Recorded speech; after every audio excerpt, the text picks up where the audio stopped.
Introduced by ex-brother-in-law. Online, it's more the modern. Correct. Work. All right. Had to bring a car seat over, and To where I work. I was told, ask for this certain lady, and You couldn't by the time remember I my got name. there, I couldn't even remember who I was supposed to be asking for. When we met, we went out. I met her where she had worked in Barnes & Noble, and Really didn't trust online dating, so I decided, well, if I go to my work, at least they'll have this dude on camera. Marcy was my boss. Naughty. I asked Marcy out. Actually, Marcy turned beet red and turned around and walked away. So then Marcy called me at another job that I had, and I didn't know who she was at the time when she was talking to me, but I invited her over to my apartment and just to hang out. And then it dawned on me halfway through our conversation, and I was like, "Oh!" And she goes, "What?" And I said, "I know who this is." And she's like, "What do you mean you know who this is? You invited me over to your house and you don't even know who I am?" How to annoy each other. It's like freedom almost. It's a different. it feels like you take a next step in life. I mean, That if you're not careful, you will end up with 4 kids. yeah, that's a good way to put that. I've had. Communication. Communication. Well, that I think communication and especially like putting down your pride. Day-to-day communication, just flat out living with people. Yeah. For me, it's being selfless. Mobbing. Rark. No. Jortney, I think, Oh, maybe. Yeah, Jortney. I think it was Marf. Marf. Very close to Barf. Jarcy. Jersey. Joseph. We learn to put God first. There is no, if I do this for you, will you do this for me? Right. That has always been kind of a center point.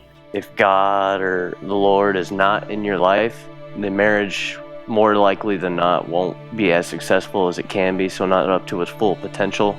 They reflect the exact same thing, and that is I walk with Christ almost the same way I walk with my wife, on a daily basis of messing up. I have found a true friend in both God and my wife. I would say marriage is hard. You got to work at it every day. And trying to go it alone, it's not going to work. And I've been to the point where I've been angry at God. I've been every aspect that you can be. And I've been back on my knees repenting for those comments. You need all 3. You know, I need me, I need Joe, and I need God, and all 3 are needed to make a marriage work. You can't just go it alone. I can't just say, Marcy's gonna do this. I'm gonna do this because I'm a strong woman and I can make this work and I'm a great housewife. I need all of it to make it work, and without it, it's gonna be a failed attempt, and I realize that. You know, the Bible says in Genesis 1:26 that God said, "Let us make man in our image, after our likeness." The word image and likeness means to resemble, be a representation of, or a representation of the original. So we as human beings are created to be an expression of the personal nature of God.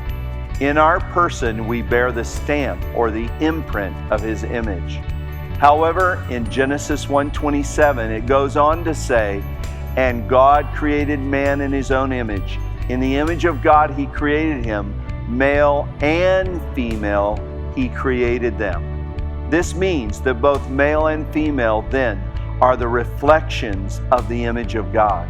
We cannot fully understand the nature of God until I see God's image revealed uniquely through both men and women.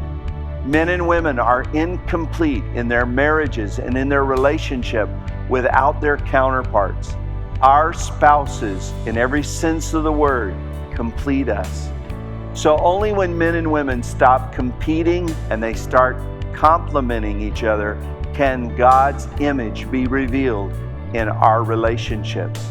Coming in May, our new series, Relationships by Design 2.0, we will examine God's ultimate intention and design for our relationships. Join us as we hear how to live out our relationships by His design.